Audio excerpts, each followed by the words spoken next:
The rolling hills of Montana stretched as far as the eye could see, painted in shades of gold and green under the summer sun. For the past 15 years, those hills had been home to a man most folks simply knew as the rancher. He lived alone in a modest cabin, tending to his cattle and keeping to himself, just the way he liked it. What his neighbors didn't know was that before he bought this peaceful slice of heaven, he'd spent 20 years as one of the military's most elite soldiers, a Green Beret who'd served in operations so classified that most of their files were still sealed. But those days were behind him now, or so he thought, until the rumbling of engines began to disturb his hard-earned peace. It started small at first, just a few dirt bikes cutting across his south pasture one weekend. The rancher had watched through his binoculars as they tore through his carefully maintained grassland, leaving deep ruts in their wake. He didn't mind people enjoying themselves, but this was different. This was destruction for destruction's sake. The following weekend, they returned in greater numbers. A dozen riders now, their machines growling like angry beasts as they carved up the land. They knocked down sections of fence, scattered his cattle, and left behind a trail of empty beer cans and trash. The rancher observed it all with the patient, calculating eye of a man who'd spent years learning to analyze situations before acting. Local law enforcement was stretched thin across the vast county, and he knew they couldn't spare the manpower to patrol his property. When he called to report the vandalism, they sympathetically suggested putting up "no trespassing" signs, as if the existing fence line wasn't clear enough. The rancher recognized the patterns in their behavior. They always came in through the same valley, always on weekend afternoons, always more brazen than the last time. They were getting comfortable, confident that the bold man on the ranch couldn't do anything to stop them. What they didn't realize was that they were dealing with someone who'd made a career out of turning enemies' overconfidence against them. As he stood on his porch that evening, watching the sun sink behind the mountains and listening to the distant echo of the dirt bikes fading away, a plan began to take shape in his mind. He wouldn't need his combat skills for this. No, this situation called for something more subtle. Something that would teach these young troublemakers a lesson they wouldn't soon forget, while ensuring no one got hurt. The rancher spent the next few days preparing, drawing on skills he hadn't used since his Special Forces days, skills of observation, psychology, and strategic planning. He mapped out the bikers' preferred routes, noted their timing patterns, and began to set his trap. But this wasn't going to be about punishment or revenge. He'd seen enough violence in his lifetime to know that wasn't the answer. This was about education, about teaching respect for the land and for others' property in a way these riders wouldn't expect. As Friday approached, he put the finishing touches on his preparations. The weekend warriors had no idea that their next ride would be orchestrated by someone who'd spent years mastering the art of unconventional warfare. But unlike his military operations, this mission had a different objective, not to defeat an enemy, but to transform troublemakers into neighbors. The quiet rancher allowed himself a small smile as he watched the sun set that Friday evening. Tomorrow would bring either success or failure, but either way, it would bring change. And if there was one thing his years of service had taught him, it was that real change often came from the most unexpected directions. He just hoped these young riders were ready for the lesson they were about to learn. Dawn broke over the ranch with a golden clarity that made every blade of grass shimmer with dew. The rancher had been up since before first light, moving through his morning routine with the efficiency of someone who'd spent decades rising early. But today was different. Today, each task he completed was part of a larger strategy. He began by checking on his cattle, making sure they were safely moved to the north pasture, far from where the day's events would unfold. As he worked, his mind wandered to the faces he'd glimpsed through his binoculars last weekend, young men, mostly, probably in their early 20s. He'd noticed how they followed one particular rider, a tall figure with a custom-painted helmet who always led their charges across his land. The rancher understood group dynamics better than most. In his Special Forces days, he'd learned that changing a group's behavior often meant reaching its leader first. He'd spent the week setting up his elaborate but harmless plan, using skills honed through years of experience in psychological operations. By mid-morning, everything was in place. He'd created a series of subtle alterations to the landscape that would be invisible to the casual observer but would prove crucial once the bikes arrived.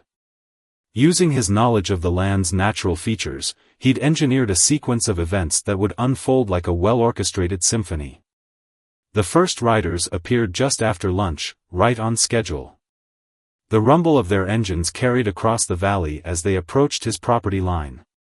The rancher watched from his carefully chosen observation point, hidden from view but with perfect sightlines to the action about to unfold. The lead rider, the one with the custom helmet, burst through the gap in the fence first. The rancher had left that section apparently unrepaired from last weekend's damage, making it seem like an invitation. What the riders couldn't see were the subtle changes he'd made to their usual path. The first part of his plan activated almost immediately. As the bikes roared across what appeared to be normal pasture land, they hit a section where the rancher had spent days creating a carefully engineered stretch of terrain. The soil here had been softened just enough to slow their bikes without causing any danger. It was like riding through thick sand, frustrating but completely safe. The riders, their momentum suddenly checked, were forced to navigate this section with careful precision. The rancher watched as their confident speed runs turned into a challenging exercise in bike control. He designed it so that the only way through was to ride respectfully and carefully, exactly the lesson he wanted to teach. But this was just the beginning. As the riders struggled through the first challenge, they naturally gravitated toward what looked like firmer ground to their left. The rancher allowed himself a small smile. They were following the exact path he'd anticipated, leading themselves right into the second phase of his plan. This next section appeared normal but was actually a natural amphitheater he'd enhanced with subtle earthwork. The acoustics were remarkable, every engine rev, every shout between riders, every impact of tire on soil was amplified and reflected back at them. The noise they'd been so carelessly inflicting on the peaceful ranch was now impossible for them to ignore. The lead rider pulled up short, lifting his visor to look around in confusion. The rancher could read the body language, they were experiencing their own impact in a whole new way. Several riders cut their engines, the sudden silence making the lesson even more apparent. What happened next surprised even the rancher. Instead of pushing through or getting angry, the lead rider gathered his group together. Through his binoculars, the rancher could see them gesturing at the terrain and then back toward the property line. They were figuring it out, realizing that these challenges weren't natural, that someone had gone to considerable effort to send them a message. The rancher watched as the group slowly made their way back toward the property line, their earlier bravado replaced with something that looked a lot like respect. They were riding differently now, carefully, consciously, aware of their impact on the land beneath their wheels. As the last bike disappeared over the ridge, the rancher stood up from his observation post. Phase 1 had worked better than he'd expected, but he knew from experience that one lesson rarely created permanent change. That's why he had 2 more phases planned for the coming weekends, each designed to build on this first experience. He walked the course he'd created, checking that everything had worked as intended. There was no damage to repair, no mess to clean up, just the subtle signs of bikes being ridden with unexpected care through his carefully crafted obstacles. The real test would be whether they returned next weekend, and if they did, how they would approach his land. As the sun began its westward slide, the rancher headed back to his cabin. In his years of service, he'd learned that the most effective operations were often the ones where no shots were fired, where victory came not through confrontation but through understanding. Today had been a good start, but the real work of turning these riders from vandals into respectful neighbors was just beginning. He had a feeling they'd be back, curiosity, if nothing else, would bring them. And when they returned, Phase 2 would be waiting. The rancher smiled as he thought about what he had planned next. Sometimes the best way to teach respect was to earn it first. The week passed quietly on the ranch, but the rancher knew better than to mistake silence for surrender. His years in special operations had taught him that the pause between engagements often told you more than the action itself. He spent these days preparing phase 2 of his plan while keeping a watchful eye on his property. His intuition proved correct when a single bike appeared on Wednesday afternoon, moving slowly along the property line. Through his binoculars, the rancher recognized the custom-painted helmet of the group's leader. But this time, something was different. The rider wasn't tearing across the landscape or showing off. Instead, he was studying the terrain, trying to understand what had happened during their last visit. The rancher observed as the young man dismounted and walked parts of the course on foot, examining the ground where they'd been forced to slow down. A small grin crossed the rancher's weathered face. This was exactly the kind of curiosity he'd hoped to provoke. The leader was thinking, analyzing, showing signs of the respect that comes from recognizing a worthy opponent. Phase 2 of his plan was already well underway. The rancher had spent days creating what appeared to be an old trail network across his land, complete with wooden markers that looked weathered by time. Each marker bore simple symbols, the kind used by early settlers and Native Americans to communicate about the land. He'd learned these during his survival training, and now they would serve a different purpose. When Saturday arrived, the rancher was ready. He'd positioned himself differently this time, choosing a spot where he could not only observe but also move quickly if needed. The morning stretched on, and for a while, he wondered if they would come at all. Then, just before noon, he heard them. But the sound was different, not the usual roar of engines pushed to their limits, but the steadier rumble of bikes being ridden with purpose. The group emerged from the valley in formation, led by their chief rider, who was moving at a deliberate pace. They paused at the property line, and the rancher watched through his binoculars as the leader pointed out the trail markers to his companions. They were treating his land like a puzzle now, a challenge to be understood rather than conquered. It was exactly what he'd hoped for. The group split into smaller units, each following different marked trails. The rancher had designed these paths to tell a story, about the land, about respect, about the connection between people and the places they inhabit. Some markers led to spectacular viewpoints they'd rushed past before. Others guided them to places where their previous damage was most visible, but also where natural recovery was beginning to take hold.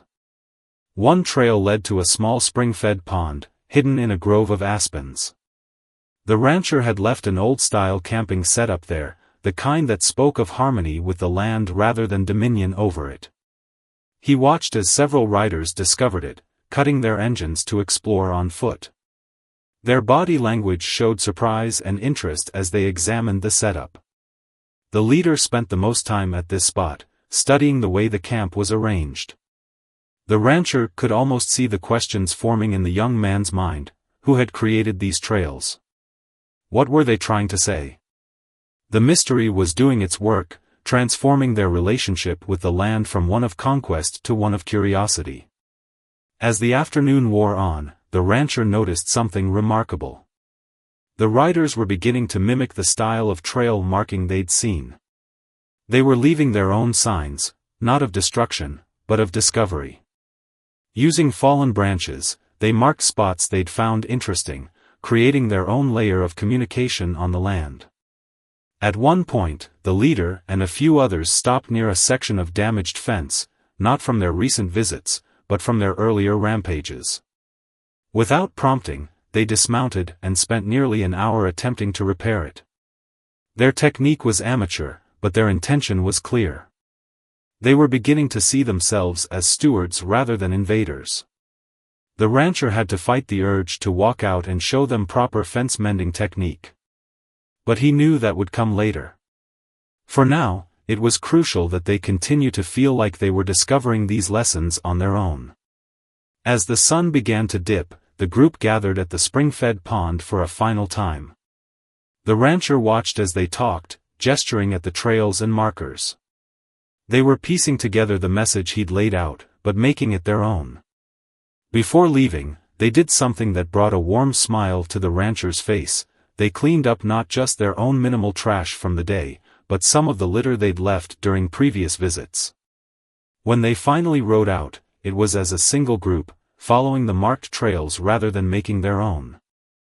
Their engines thrummed at a respectful volume, and their tires stayed on the paths they'd been shown.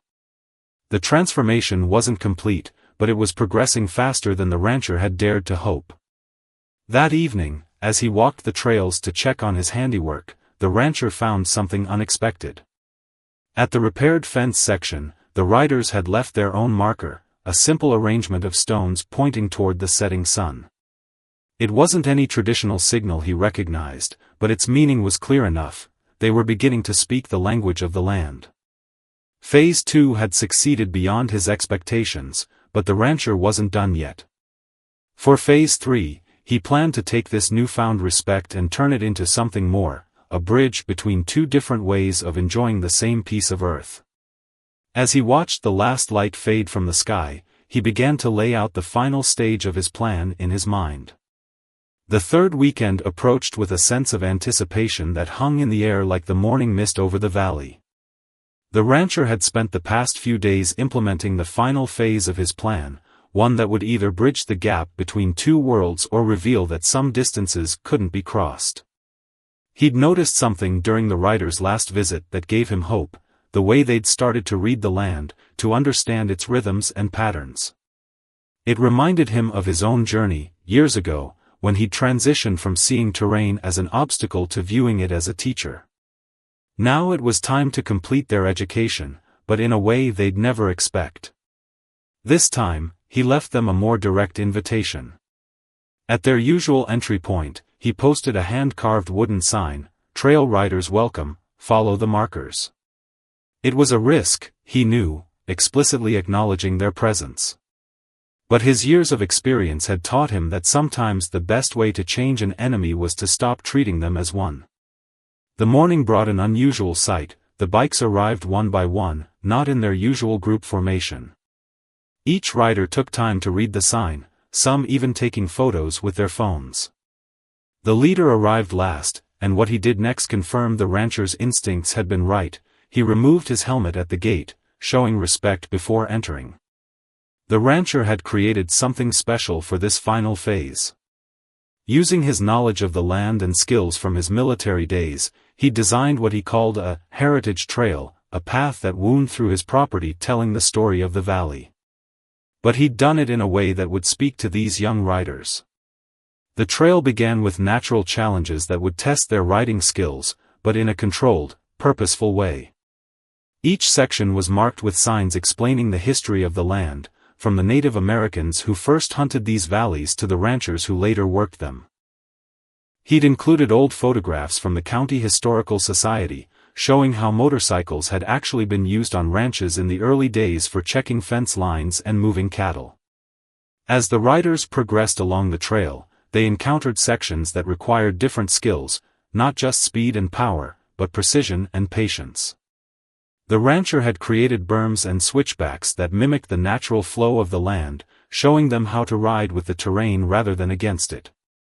At one point, the trail led them to what appeared to be an abandoned barn. But inside, the rancher had set up a small museum of sorts.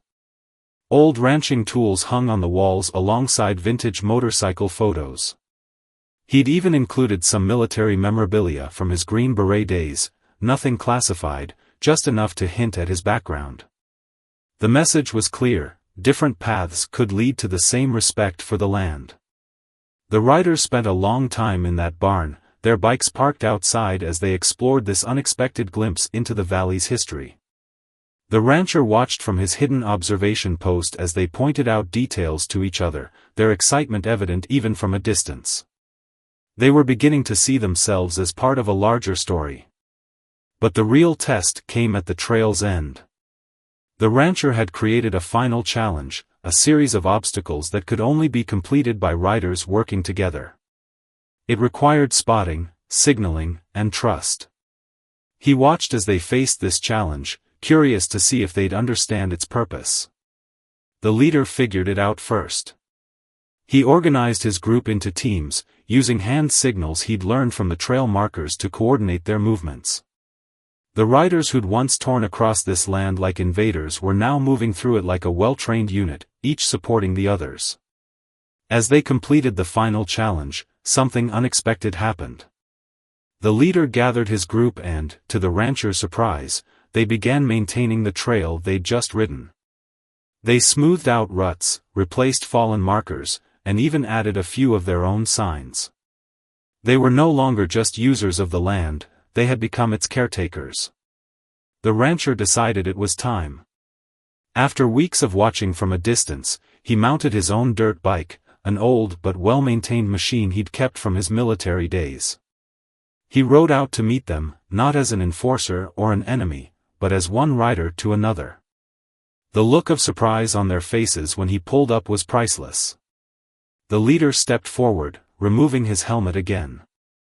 There was a moment of tension as recognition dawned. They realized who had been teaching them all along. But then the leader did something unexpected. He extended his hand. "We've been trying to figure out who's been setting these trails," the leader said, a mix of respect and embarrassment in his voice. "Never thought it'd be the owner himself." The rancher dismounted, taking off his own helmet. "Sometimes the best way to protect something isn't to lock it up," he replied, shaking the offered hand. "It's to share it with people who can learn to love it as much as you do." That handshake marked the beginning of something new. The rancher began sharing stories of his time in the service, of how he'd learned to read terrain and respect the land. The riders, in turn, talked about their love of riding and their growing appreciation for the valley's history. As the sun began to set, plans were already being made. The riders offered to help maintain the trails, and the rancher found himself offering to teach them some of his land management skills. What had started as a conflict was transforming into a collaboration. The rancher watched them ride away that evening, their engines purring at a respectful rumble. They weren't just leaving his land, they were departing from a piece of earth they now felt connected to, responsible for. His unconventional strategy had worked better than he'd ever imagined, turning potential enemies into allies, vandals into stewards. Standing there in the gathering dusk, he reflected that sometimes the best victories weren't won through confrontation, but through understanding. He'd taught these young riders more than just how to respect his land, he'd shown them how to be part of it. Word spread quickly through the local riding community about what had happened at the ranch. What began as a story of confrontation had evolved into something that none of the original participants had expected. The following weeks brought changes that transformed not just the ranch, but the entire valley's community. The rancher discovered that his new allies had skills he hadn't anticipated. The leader, it turned out, was a civil engineer by profession, specializing in sustainable development. Another rider worked in wildlife conservation, while two others had experience in trail maintenance from their mountain biking background. What had started as a group of weekend warriors was revealing itself to be a talented team with diverse expertise. One crisp morning, the leader arrived at the ranch with a proposal. He'd drawn up plans for a comprehensive trail network that would work in harmony with the rancher's cattle operation. The designs showed careful consideration for grazing patterns, water resources, and natural wildlife corridors. It was clear he'd spent considerable time studying the land and understanding its needs. "We want to do this right," he explained, spreading the maps across the hood of his truck. "Create something that benefits everyone, riders, ranchers, and the land itself." The rancher studied the plans with the careful eye of someone who'd spent years reading terrain maps in the service. The proposed trails incorporated natural features he'd never considered using, while carefully avoiding sensitive areas he'd always protected. It was thoughtful work that showed genuine respect for the property. What impressed him most was how the design included educational elements. Each trail would have markers explaining the land's history, wildlife, and the importance of responsible recreation. They'd even included plans for a small welcome center in the old barn, expanding on the impromptu museum he'd created. Over coffee in the rancher's kitchen, the two men discussed how this transformation could serve as a model for other communities facing similar conflicts. The leader shared stories of other areas where tension between landowners and recreational users had led to closed trails and bitter disputes. This could be different, a testament to what could happen when understanding replaced confrontation. The rancher found himself sharing more about his military experience, explaining how his special forces training had taught him to solve problems by understanding the human element first. In the service, he explained, we learned that the best solution often comes from turning potential adversaries into allies. As autumn approached, the ranch became a hub of activity, but of a very different kind than the chaos that had started this story. Weekend work parties brought riders and local ranchers together, building trails, repairing fences, and creating something new. The rancher watched with quiet satisfaction as people who might never have spoken to each other worked side by side, sharing skills and stories. The local 4-H club got involved, with younger members learning about both ranch management and responsible off-road riding. The riders organized workshops on motorcycle maintenance and trail etiquette, while the rancher taught classes on land stewardship and wildlife awareness. The old barn, once just a storage space, became a gathering place for both communities. One of the most significant changes came in how the riders approached the land.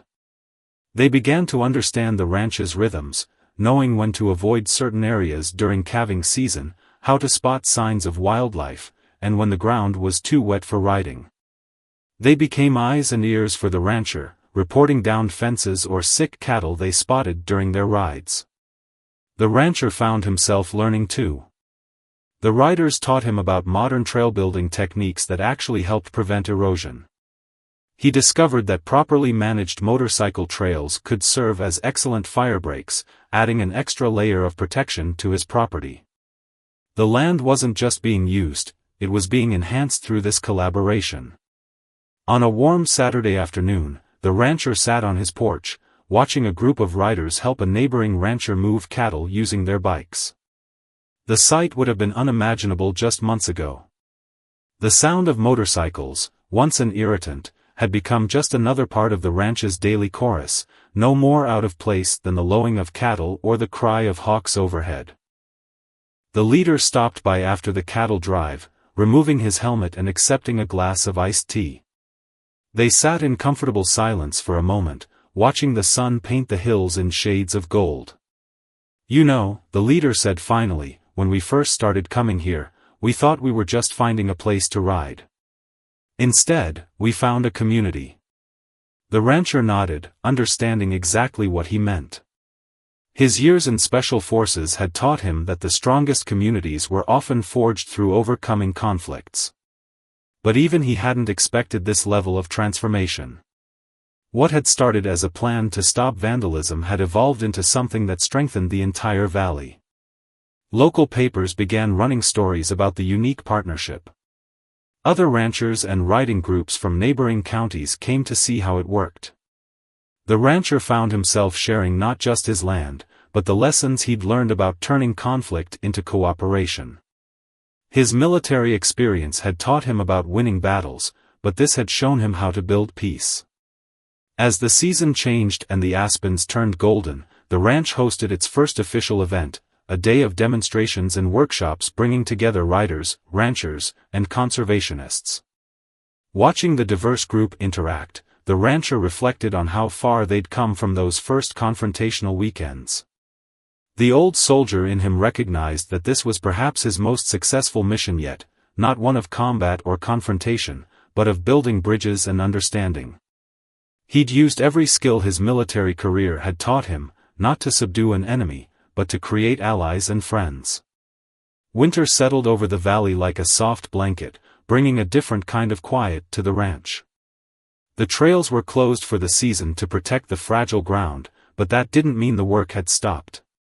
Instead, it had moved indoors, where something extraordinary was taking shape. The old barn, now renovated with the help of the riding community, had become a gathering place for planning sessions that would shape the valley's future. The rancher sat at a large table surrounded by an unlikely mix of people, riders, neighboring ranchers, county officials, and conservation experts. They were all drawn together by the success story that had unfolded on his land. "What you've created here," said the county commissioner, studying the map spread across the table, "could be a blueprint for the whole region." She wasn't just talking about the trail system anymore, but the spirit of cooperation it represented.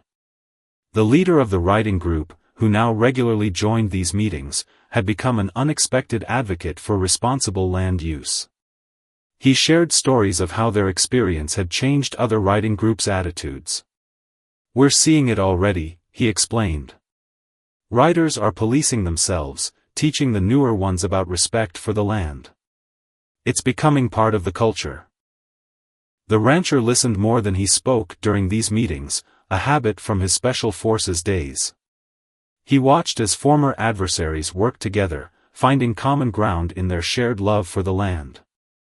The solutions they developed were better than anything he could have planned alone. A wildlife biologist from the state university had joined their efforts, amazed by how the managed trail system was actually benefiting local wildlife. The controlled human presence had paradoxically created more stable habitats, and the riders were helping to monitor animal populations during their travels. As snow fell outside, they developed plans for spring that went far beyond the original trail network. The neighboring ranchers, once skeptical, were now offering to connect their properties to create a larger system of managed recreational areas. Each landowner would maintain control of their property while being part of something bigger. The rancher's military training helped him see the strategic value in what was happening. Just as he'd once helped communities in far-off countries find ways to work together, he was now watching his own community discover its collective strength. The difference was that this time, the tools were trail maps and land use agreements instead of tactical plans. One evening, after a particularly productive meeting, the riding group's leader stayed behind to help clean up. As they stacked chairs, he shared something unexpected. "You know, my grandfather was a rancher," he said. "I never understood his connection to the land until now. This whole experience has helped me reconnect with that part of my heritage." The rancher nodded, understanding exactly what he meant. In his years of service, he'd learned that the most powerful changes often came when people rediscovered their connections to each other and to the land. What had started as a conflict over territory had become a journey of rediscovery for many. The winter months also brought unexpected visitors. Other communities facing similar conflicts sent representatives to learn from their example. The rancher found himself sharing not just the practical aspects of their success, but the philosophy behind it. "The land," he would explain, "has enough room for everyone, if we learn to listen to it and to each other." Local schools began bringing students to the ranch for educational programs that combined environmental science with responsible recreation. The rancher watched as young people learned to read the land the way he had in his military days, but for a different purpose. They were learning to be stewards rather than soldiers. The riding group's engineer had developed a mobile app that helped visitors understand the ranch's history and ecology. At various points along the trails, riders could stop and learn about everything from geological formations to native plants. Technology was being used to deepen people's connection to the natural world rather than separate them from it. As winter deepened, the rancher often found himself reflecting on how far they'd come. He remembered those first tense weekends, watching through binoculars as bikes tore across his land. Now, he was part of something that was healing old wounds in the community and creating new possibilities. The local paper ran a feature story about their project, calling it "The Ranch That Built Bridges." The article captured something essential about what they'd achieved. This wasn't just about trails or land use anymore. It was about showing how seemingly irreconcilable differences could be transformed into strength. One snowy evening, the rancher discovered an old photo album while organizing the barn's new educational center. In it were pictures from his special forces days, showing him working with communities in distant lands. The parallel struck him, whether in far-off countries or his own backyard, the principles of building trust and finding common ground remained the same. The riding group's leader dropped by one particularly cold afternoon, bringing plans for a spring workshop they were organizing. As they sat in the rancher's warm kitchen, the young man spoke about how their success was inspiring other riding groups to reach out to landowners in their areas. The ripple effects were spreading beyond the valley. "You know," the leader said, "when we first met, I thought this was just about finding a place to ride. But it's become something much bigger. We're not just building trails, we're building a community that future generations can be proud of." The rancher couldn't help but smile at that. In all his years of service, he'd learned that the most meaningful victories weren't won through force, but through understanding and cooperation. What had happened here on his ranch was proof of that, a reminder that sometimes the best way to protect something was to share it with people who could learn to love it as much as you did. As winter's grip began to loosen and the first hints of spring appeared in the valley, the ranch stood as a testament to what was possible when people chose understanding over confrontation. The trails might be quiet under their blanket of snow, but the work they'd inspired continued to grow, spreading hope like wildflowers after a spring rain. Spring came to the valley in a rush of color and sound. As the last patches of snow melted away, revealing the trails they'd worked so hard to create, the ranch buzzed with renewed energy. But this spring was different from any the rancher had known before. The land was waking up to a new purpose, and with it came unexpected challenges and opportunities. The first test of their new system arrived with the spring rains. Heavy downpours threatened to wash out sections of the trail network they'd spent months building. The rancher watched the weather with concern, his military training telling him that how they handled this first crisis would set the tone for everything that followed. He needn't have worried. Before he could even make the calls, riders began showing up at the ranch, tools in hand. They'd been monitoring the weather too, understanding now that stewardship meant being proactive. The leader had already organized teams to reinforce vulnerable sections of trail and create new drainage solutions. "In the old days, we would have just found somewhere else to ride," the leader admitted as they worked side by side, directing water away from a particularly steep section. "Now we understand that this land is our responsibility too." Their work caught the attention of a regional environmental group that had historically been opposed to off-road recreation. Representatives visited the ranch, skeptical at first, but left impressed by what they saw. The trails were not just minimizing impact, they were actually helping to prevent erosion in some areas and creating new wildlife corridors in others. The rancher found himself hosting a workshop where environmental scientists and riders worked together to map sensitive areas and plan trail modifications that would protect newly discovered plant species. It was a scene he could hardly have imagined months ago, former adversaries now collaborating, each bringing their unique expertise to the table. Spring also brought new faces to the ranch. A group of young veterans, struggling with the transition to civilian life, found purpose in helping maintain the trails. The rancher saw himself in them, understanding how working with the land could help heal invisible wounds. Without fanfare, the ranch began hosting regular gatherings for vets, combining trail maintenance with informal therapy sessions. The leader noticed this development and approached the rancher with an idea. "What if we created a program specifically for veterans?" he proposed. "Using the skills they learned in service to help manage and protect the land?" The suggestion touched something deep in the rancher's heart. It was another way of turning military experience into tools for peace. As the vegetation greened up, the ranch's cattle operation actually began to benefit from the trail system. The regular presence of responsible riders helped spot sick animals faster, and the well-maintained trails made it easier to move cattle between pastures. The rancher found himself teaching riders about cattle behavior, while they helped him adopt new technologies for tracking his herd. One morning, the rancher discovered something remarkable. A pair of eagles had built a nest near one of the most popular trail sections. Instead of disturbing the birds, the riding community self-organized to reroute that section of trail temporarily. They turned it into an educational opportunity, setting up a viewing area at a safe distance where visitors could learn about the eagles while respecting their space. The story of the eagles spread through the local community, becoming a symbol of how recreation and conservation could coexist. School groups began visiting the ranch not just to learn about motorcycles or cattle, but to study this living example of ecological balance.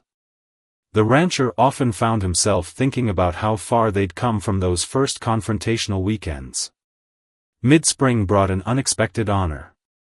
The state's Department of Natural Resources wanted to use their project as a model for other communities. The rancher initially hesitated at the attention, his natural inclination being to stay out of the spotlight. But he recognized that sharing their success might help other communities avoid the conflicts they'd overcome. The leader stepped up to handle much of the public relations work, protecting the rancher's privacy while effectively communicating their story. He had a natural gift for explaining complex issues in simple terms, helping other communities understand that the real challenge wasn't managing the land, it was managing relationships. As spring flowers carpeted the hillsides, the ranch hosted its first major event of the season.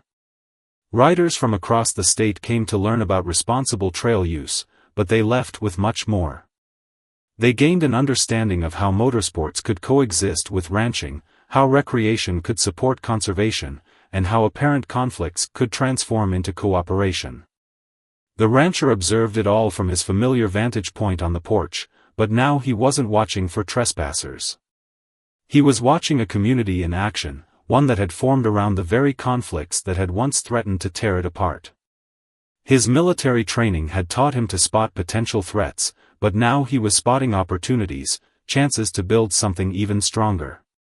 A young rider approached him during the event, asking what had made him decide to try understanding the riders instead of just running them off. The rancher thought carefully before answering. In the Special Forces, he explained, we learned that the most dangerous thing isn't your enemy's strength, it's your own assumption that force is the only answer. That evening, as the event wound down, the leader joined him on the porch. They sat in comfortable silence, watching the sun paint the sky in spectacular spring colors. You know, the leader said finally, some of the riders were talking today about how this place has changed them. They're taking these lessons back to their own communities. The rancher nodded, understanding the significance. His years of service had shown him how positive change could spread, how one success could inspire others to find their own solutions. What had started as a plan to protect his land had grown into something that was changing how people thought about conservation, recreation, and community. As twilight settled over the valley, the ranch stood as testament to what was possible when people chose to understand rather than confront. The spring air carried the promise of new growth, not just in the land but in the community they'd built together. The rancher knew there would be more challenges ahead, but now they had something stronger than any fence or rule. They had a shared commitment to the land and to each other. 1 year had passed since those first dirt bikes had torn across the rancher's land, and the valley was hosting a gathering that would have seemed impossible back then. Riders, ranchers, environmentalists, and community members from across the state had come together to celebrate what they'd achieved and learn from their success. The old barn, once a simple storage space, now served as a visitor center filled with photographs documenting their journey. Images showed the progression from those early confrontational days to the thriving community they'd become.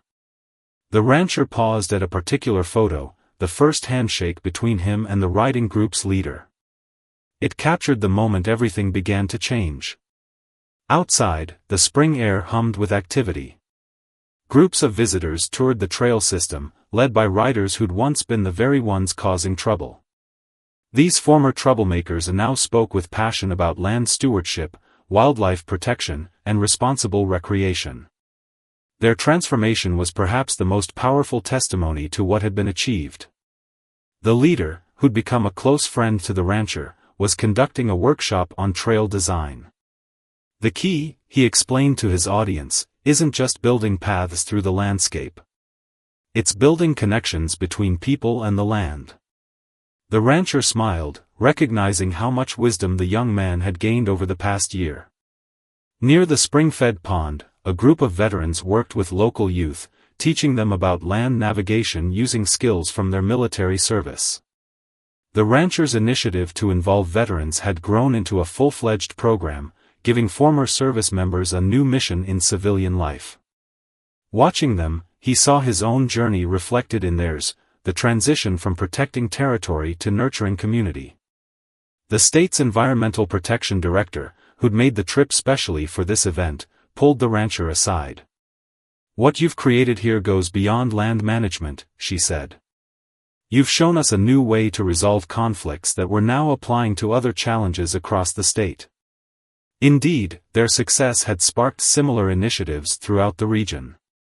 The rancher had received letters from other communities facing similar conflicts, asking for guidance. Each time, he shared not just the practical details of their program, but the underlying philosophy, that understanding and respect could transform apparent enemies into essential allies. As afternoon approached, the leader gathered everyone for the day's main event. They'd prepared a special tribute to the rancher, though he'd tried to discourage any recognition. The presentation began with a video showing the valley's transformation, featuring interviews with community members whose lives had been changed by what had happened here. One young writer spoke about how the experience had inspired him to study environmental science. A neighboring rancher described how the trail system had actually improved his cattle operation. A wildlife biologist shared data showing how their managed approach had benefited local ecosystems.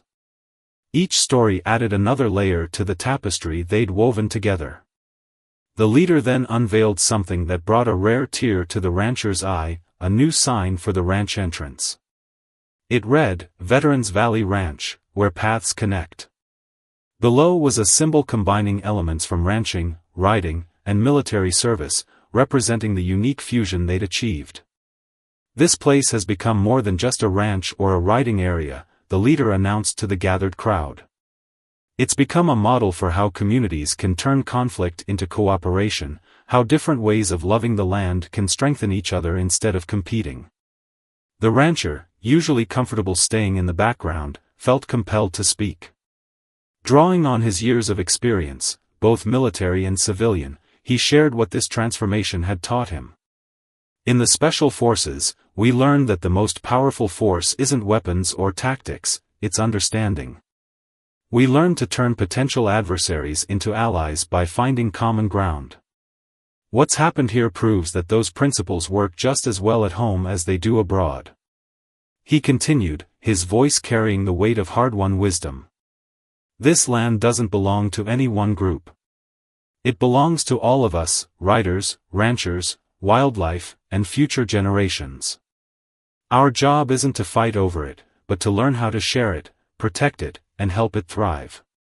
As the sun began its descent, casting long shadows across the valley, the gathering transformed into a celebration. Local musicians set up near the barn, playing songs that told stories of the land and its people. Riders and ranchers sat together, sharing meals and memories, planning future projects and possibilities. The rancher found a quiet moment to walk one of his favorite trails, the one where this all began. The land spoke to him differently now. What had once been a battlefield of sorts had become a place of healing and connection. The hum of distant motorcycles mixed with the lowing of cattle and the cry of eagles, creating a symphony that represented the harmony they'd achieved. The leader joined him on his walk, both men comfortable in the silence they'd learned to share. Finally, the leader spoke. "You know, when we first met, I thought this was about finding a place to ride. But it was really about finding our place in the larger story of this land." The rancher nodded, understanding completely. His military career had taught him about defending territory, but this experience had shown him something more valuable: how to build bridges between different worlds, how to transform conflict into collaboration. As darkness settled over the valley, the ranch glowed with warmth and purpose. What had started as a problem to solve had become a legacy to pass on. The rancher knew that long after he was gone, the trails they'd built, both physical and metaphorical, would continue to connect people to the land and to each other. The story of the rancher and the riders had become more than just a local legend. It had become a blueprint for hope, a reminder that even the deepest divisions could be healed through understanding, respect, and the willingness to see beyond first impressions. Standing there in the gathering dusk, the rancher reflected that perhaps this had been his most important mission yet, not defending territory, but building community. He had used every skill his military career had taught him, not to subdue an enemy, but to create something that would outlast him, something that would continue to grow and evolve with each passing season. The valley had taught them all that the land had room for everyone, if they approached it with respect and understanding. What had begun as a conflict over territory had become a testament to the power of connection, proving that sometimes the best way to protect what you love is to share it with others who can learn to love it too.